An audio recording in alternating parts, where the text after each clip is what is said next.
মজার একটা ঘটনা খেয়াল করে শুনবেন। কাবা ঘরের পুনর্নির্মাণ হবে। এখন কাবা ঘরের নির্মাণ শেষ, ওই হাজর আসাদ পাথর নিয়ে এটার কর্নারের মধ্যে সেট করা হবে। কিন্তু কে রাখবে? কারণ হাজরা আসওয়াদ তো যেন তেন পাথর নয়। মক্কার 4 নেতা বলে এই সম্মান আমরা হাতছাড়া করতে চাই না, কেউ এই পাথরে হাত দিতে পারবে না, কেউ মীমাংসায় যেতে পারে না। এক মুরব্বী বলে, থাক আজকের জন্য এখানেই সবার মুলতবি, আগামী দিনে এই মসজিদুল হারামের দরজা দিয়ে প্রথম যে ঢুকবে সে সিদ্ধান্ত দিবে।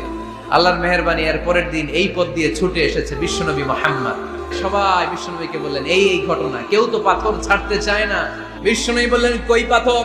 জান্নাতারে বললেন, ও জান্নাতা, কাপড়ের 4 কর্নারে তোমরা ধরো। বিশ্বনবী নিজ হাতে পাথরটা নিয়ে কাপড়ের মাঝখানে রেখে দিলেন।